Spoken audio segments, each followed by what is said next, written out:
What's up, Nerd Fam? You're tuned in to Podcasting While Nerdy, the only show where comic book debates turn into full-on therapy sessions. I'm Adrian, and today we're diving headfirst into The Authority, so grab your favorite snack and let's get into it. The story doesn't begin with Superman, or Batman, or even Wonder Woman.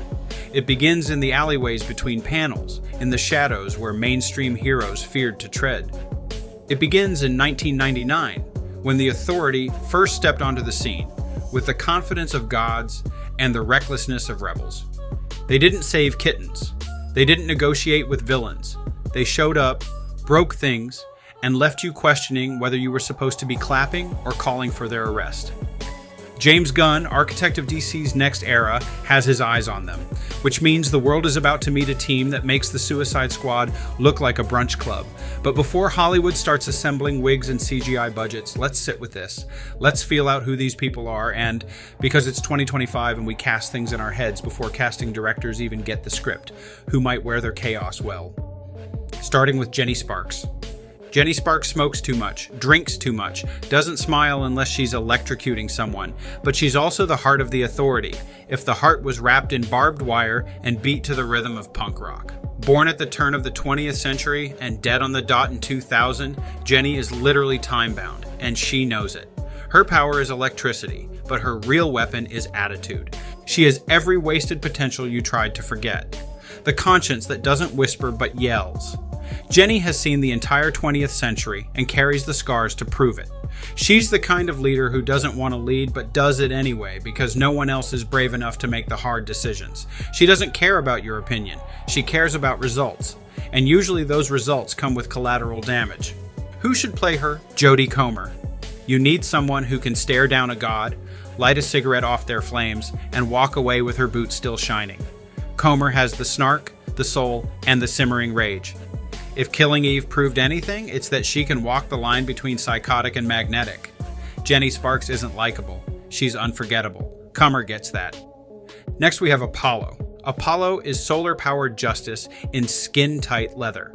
He is everything people once projected onto Superman, stripped of the pretense.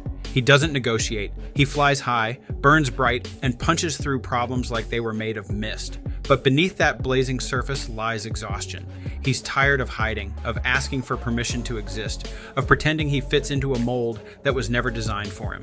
His power is solar energy, but what fuels him is love for Midnighter, for justice, for a world that might never deserve him.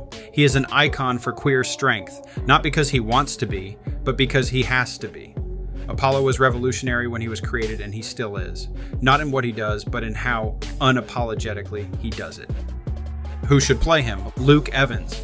There's a stateliness to Evans, like he's always one step away from burning everything down. He also carries the physical gravitas Apollo demands while being openly gay in real life, which adds authenticity to a character that was groundbreaking for queer representation in comics. Evans could bring Apollo's elegance and rage to life, giving us a god who doesn't beg for devotion but commands it. Third on the list, we have Midnighter. Midnighter is what happens when you remove the code from Batman and add sarcasm, black leather, and an internal fight simulator. He knows how every battle ends before it starts. He hits fast, kills quicker, and makes you laugh while doing it. That's if laughing at blunt force trauma is your thing. He's Apollo's husband, which gives him layers. He's not just the team's assassin. He's also someone trying, often badly, to be human. He doesn't speak in monologues or quips. He speaks in threats. But occasionally, under the armor, there's a flicker of something like hope.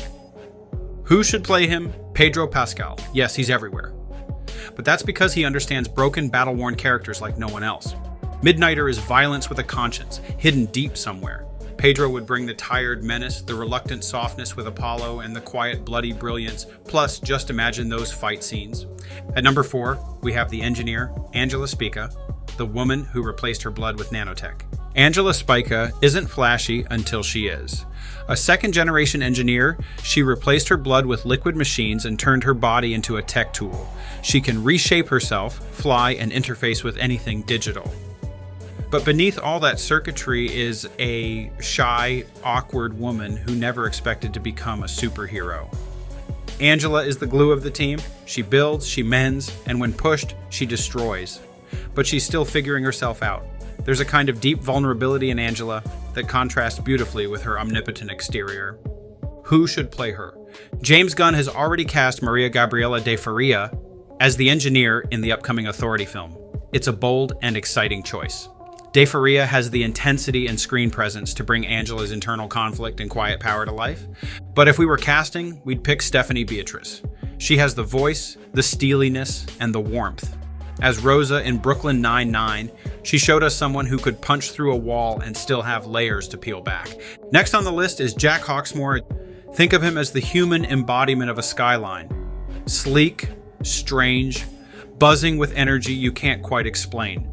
His body is cybernetic, his connection to urban life psychic. The bigger the city, the stronger he is. Jack hears the pain of your roads, the rage of your subways, the loneliness of your towers. He doesn't just live in cities, he feels them. He's an oddity, even among oddities. A ghost in the grid with more empathy than he lets on.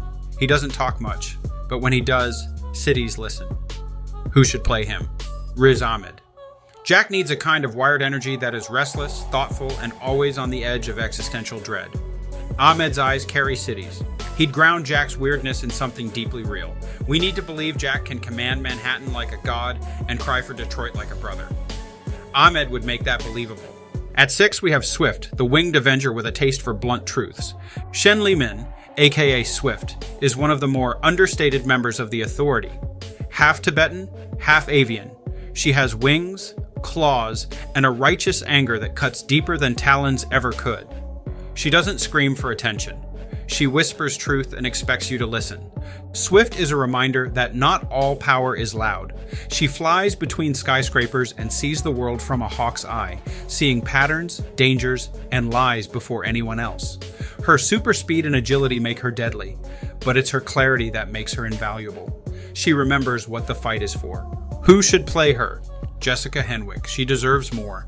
After Iron Fist, she showed she could fight. After the Matrix Resurrections, she showed she could lead. Swift isn't flashy, but she sees. Henwick would bring the kind of quiet, piercing strength Swift needs.